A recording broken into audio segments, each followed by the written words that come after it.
Thank you, Mr. Chairman. I will, we're going to now recognize Mr. Rosendale for 5 minutes. Thank you very much, Mr. Chair. Get closer. Sorry. I'm going to dive right into some questions, Mr. Chair. I appreciate you holding this hearing. Appreciate the lack of attendance from our friends on the other side of the aisle. Apparently, they're not too concerned about developing critical minerals and domestic energy, so as witnessed by the lack of their attendance. Ms. Gamma, it's always great to see you in here again. In your opinion, why is the administration relying on countries that produce dirtier natural gas and oil with less strict environmental standards for these critical resources rather than relying on the bounty of natural gas and oil that we have right here in our own country? Please don't ask me to try to explain that. No, I mean, I don't know. We do it cleaner here, and we should be creating the jobs here instead of sending them overseas. I appreciate that, and we all probably would agree with that idea. You mentioned in your testimony that you'd like us to submit formal requests relating to the coordination between the Department of Interior and environmental and activist groups. Do you have any personal experiences that have led you to believe that outside activist groups are inappropriately influencing the Department of Interior? I wish I had time to file all those FOIA requests. Because the administration doesn't honor them, you have to sue to get any information. And so I just don't have the resources to sue on every single FOIA request that would come up.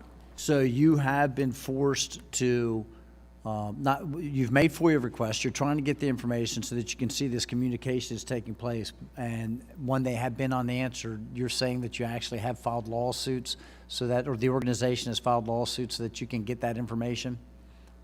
We have in the past, we have not during this administration, kind of gave up on that strategy just because it's so costly. Protect the Public's Trust has done a pretty good job on filing FOIA lawsuits, and they did one, or they got information on the collusion between the Interior Department and activist groups surrounding the Chaco Canyon withdrawal. So I think that was a successful effort that I'm aware of. I appreciate that. I think the Protect the Public's Trust? I think that's also the same group that filed the information requests that we've been trying to get in regards to the Secretary Holland's daughter and her lobbying activities with Interior and other members, and her actual participation in some protests which turned violent, as I understand. That's right. They've done a good job digging up some information. Okay, as your testimony suggests, the bonding provisions in a recently proposed rule by BLM would price small companies out of the bonding process. And you said, based on that, you had affirmed that on the 6 or 7 wells, in the area, if you average that across the state, they would end up having to post like $250 million. Since Biden has taken office, do you believe that the actions have disproportionately harmed small businesses rather than the multinational oil and gas corporations? And what other types of rules have they put in place to basically choke out these smaller firms? Well, the backbone of the oil and gas industry is the small company. The majors can certainly absorb most of these costs, although even they can't absorb all these costs all the time. But yes, when you increase royalty rates and increase fees and increase bonding amounts, it's the small company that bears the brunt.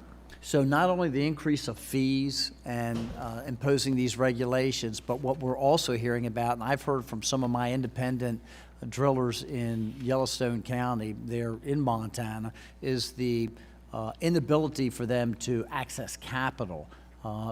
Are you hearing the same kinds of things down in Colorado where, because of these ESG standards that the federal government has imposed, and unfortunately many financial institutions have embraced, the environmental social governance standards has choked out the ability for these independents, in your experience, to have access to capital to perform their work as well? Absolutely. They have increased the cost of capital, and we have several member companies that have reported to me that they can't get a loan, or they can't get, they can't raise capital. Very good. I'm going to get one more question in, Mr. Chair. Mr. Novotny, We heard you talking about the bonding and the reclamation efforts and things like that. What's the use and condition of some of these reclaimed lands? I'm sure you've traveled out to that. I'm sure you've seen them. Have you? What's the use and the condition of those reclaimed lands after that work is done? Mr. Chairman, Congressman Rosendale, it's incredible. You look at the Powder River Basin where the coal is mined. The land is in better pristine environmental condition than prior to, and they're required to do the environmental monitoring before and after, so they have the scientific data to prove it. Where oil and gas production is occurring, sage grouse use it as leks. Deer, antelope, elk migrate through these areas. It is pristine. We care about the environment. It's a major component of our travel and tourism economy, so we're not going to upset our three-legged stool by cutting off one of those legs. Very good. Thank you so much. Mr. Chair, I yield back.